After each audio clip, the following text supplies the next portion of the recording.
Have you ever tried throwing 1,000 babies into the sea and seen how many could actually learn how to swim? Today at the n5in5weeks.com, we're going to break down the AJATT method. Alright, so that was kind of funny, the whole kids in the swimming pool kind of thing. But seriously, learning Japanese with the AJATT method, so all Japanese all the time, is like throwing babies into the sea, hoping for them to learn how to swim. AJATT method, all Japanese all the time, is basically like you consist in immersing yourself in the Japanese language like as much as you can.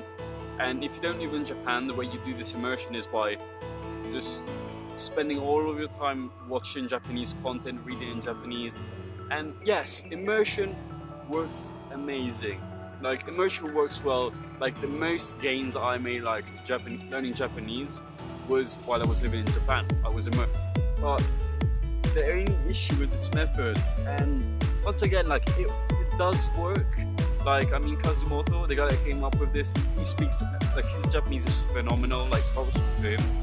But if you're a beginner starting to learn Japanese and you try to learn Japanese the AJ way, you're going to end up quitting, most likely, for the simple reason that immersing yourself for that much time is just difficult. It's not sustainable. Like, you've got a life, you've got shit to do, you don't have the time to immerse yourself that much.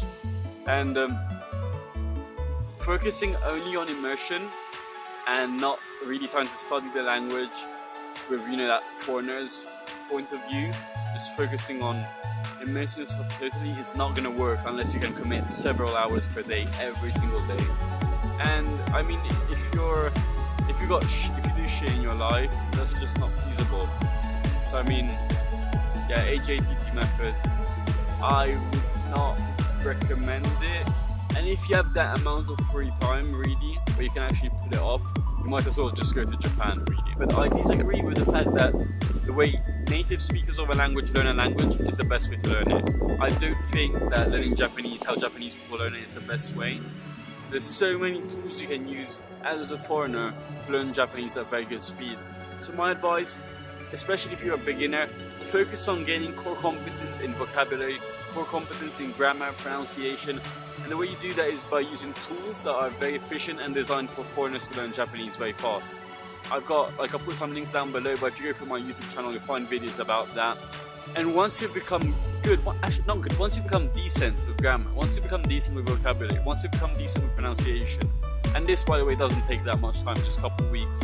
Once you've got that competence, then you can increase the amount of exposure to the language, then you can start learning. But the idea that you can learn a language from scratch and become fluent by full immersion is, like, it's not correct.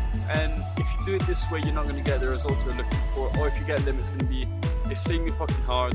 And why would you put yourself for a system that's most likely to fail when you can do it like a safer way, right? It's going back to the babies in the ocean. When you don't throw babies in the ocean, you give them fucking like the arm thingies that make them floats. You give them fucking floats. You send them in. Once they've got some confidence, then you take the floats off. Immersion is the same thing. First, you learn some basics about the language, then you immerse yourself in the language. This is like by far the most efficient way you can go about it. Don't sabotage yourself. You can learn Japanese, just do it the right way. And the right way is the simple way. n5in5weeks.com, simple way to learn Japanese.